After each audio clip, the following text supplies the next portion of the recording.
2025 was a brutal year for farmers all across the U.S.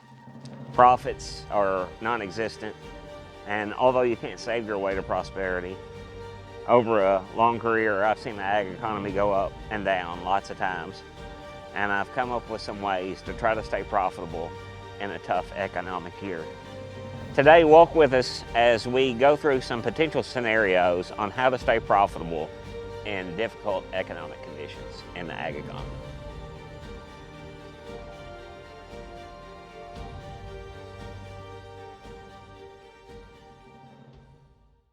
So as farmers, we spend years trying to build our soil fertility, and nobody ever wants to think about not spreading fertilizer or reducing the fertilizer that we spread. But in 2026, it's going to be very difficult to have a profit, or the profits are going to be extremely lean. And so we have to find ways to be efficient with the fertility we have and not deplete our ground terribly. So when we're thinking about that, what are things we can do to increase efficiency, not spend quite as much money, and maintain profitability on our farms? When we're spreading fertility on our fields, what is the goal of that? The goal is to produce higher yields. Whenever grain isn't at a profitable level, it's not as key to produce as great a yield. So what do we do to maintain our yields and not lose money? That's the key. We don't want to lose money. So with everything, every input, there's a law of diminishing returns, and that's definitely with fertilizer.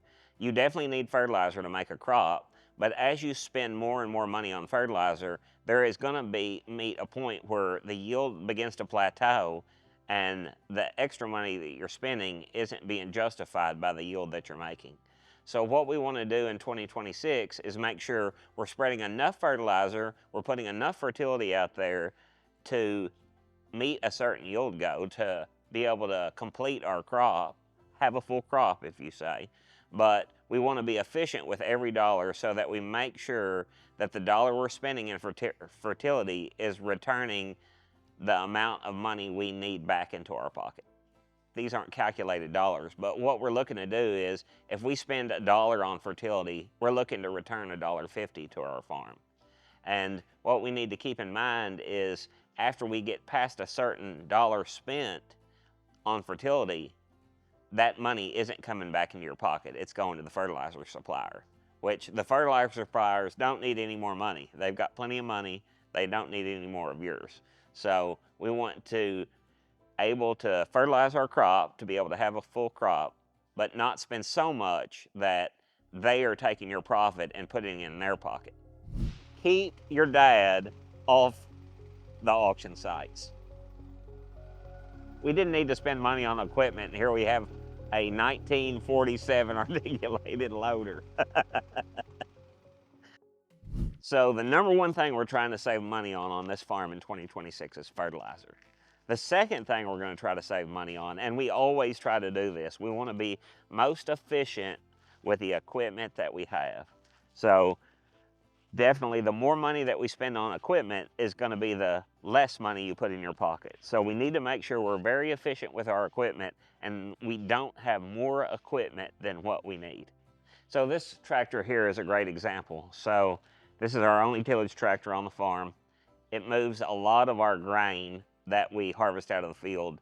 We purchased this tractor in 2011. It was 1 year old at the time from a multi-unit trade customer that we're familiar with here in West Kentucky.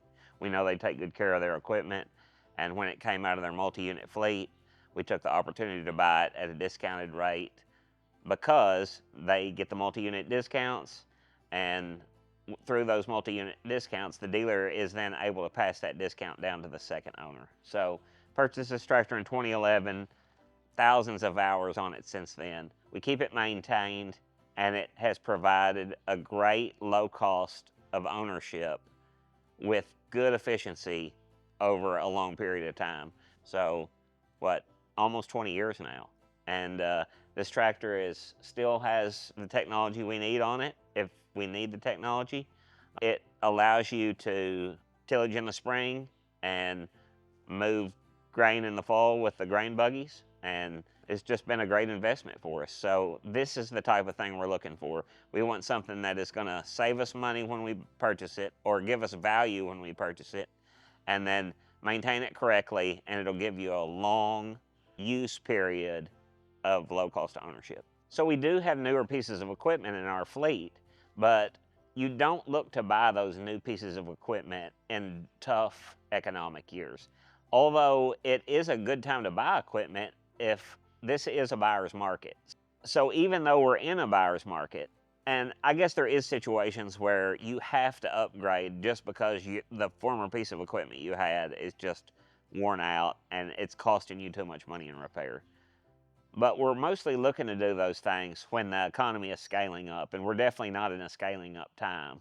What we want to do is make sure we maintain the fleets we have, make sure that they're in great working order and they're ready for the 2026 season, but you're not taking working capital out of your business to put in new equipment that is going to do the same job that your old equipment would do. So we've talked about fertilizer, we've talked about equipment. The third thing that can really catch you off guard is things that you don't normally think about, like insurance. It's important, especially in 2026, when we're seeing rates of insurance go up astronomically, to really take a look and see if the companies you're associated with are just comfortable with you and they're increasing your rates because they can. So what we want to do is take a really hard look at our insurance and see, is there a better, more effective cost option available? What does that mean? That means calling around to your local insurance agencies and seeing if there is a better deal out there for the exact same coverage. So people don't often like to shop around, but that's in 2026 what we need to do. We need to check our fuel suppliers. Are they giving us the best deal possible? The places you buy shop towels or just expendables that you use around your shop and farm, hydraulic hoses, tools, just down the list. Check and make sure that the supplier you're using isn't just your friend. He is providing you the best option for those supplies. Those things, although they seem small, build up, and especially when a supplier gets comfortable with you, he's more comfortable to increase your cost per product because he doesn't think you're going anywhere. And if you still want to use him, just reach out to him or her and let him know, hey, we're looking for a lower cost option. What can you provide us? And that will clue him in enough to know that, hey, maybe he needs to take some margin off of some of the things that he's selling you to be able to maintain your business. So you guys know I always harp on this. 2026 is not the year to run out and buy a new pickup. Pickups serve a purpose. They get you to and from where you need to go. They haul the material you need to haul. But there is no reason to buy a brand new pickup, even if the tax man is coming to see you. We can't keep buying things because we want less taxes. Taxes are just a cost of doing business, and it's not a great idea to purchase an item just to get out of taxes. So I know that's hard for us to hear, but the item that you purchase still has to be paid for, and it's taking money out of your bottom line. And when we're low on operating capital, a pickup is not the place to spend the capital that we need to operate our business going forward. So labor is another huge expense on the farm. In 2024, we started looking at ways that we could reduce our labor cost. One of the ways that we reduce labor costs is using the H2A system that is available to you. And although it's a little bit difficult because of the housing requirements to get started in the H2A system, it's a great way to reduce labor cost on the farm. So the American worker is a good worker, but they're very expensive. And foreign workers, they have great work ethic, they have great know-how, and they provide a reduced cost because of the program. And with that reduced cost, that puts more money in your bottom line. Another way, if you don't want to get involved in the H2A program, is to look and see, would it be cheaper for me to use custom labor, things like custom applications, or could I just hire part-time Or could I trade labor for something I could do good? Maybe a neighbor could do something else for you and provide that labor that you need in your busy time on a trade and barter system. I realize that the H-2A program is a controversial topic, and it is difficult to think that that money that you're paying that worker is going to wind up eventually in the country that they hail from. But if our farms don't exist in the future because we were too stubborn to look at other options, then was it worth the risk to continue to employ labor that's not efficient? So the commodity system is ruthless. It doesn't care that you're not going to make money. Because of the ruthlessness of the commodity system, we have to look at ways to remain profitable, even if those ways make our stomach turn or it's not something that we want to do. We have to go down the line and look at everything and make sure that we're spending our dollars the most efficiently that we can, and they're returning the maximum amount of investment back that they can.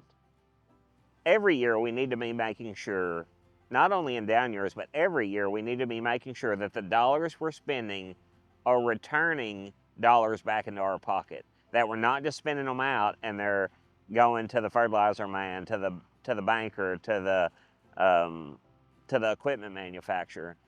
We need to make sure that those dollars are returning on their investment. We worked hard for them. When we spend them, we need to make sure that they return back into our pockets so our families and our communities stay strong. So 2026 is going to be difficult for everybody. We hope that this helps provide you with some thoughts on how you can stay profitable in 2026 on your farm.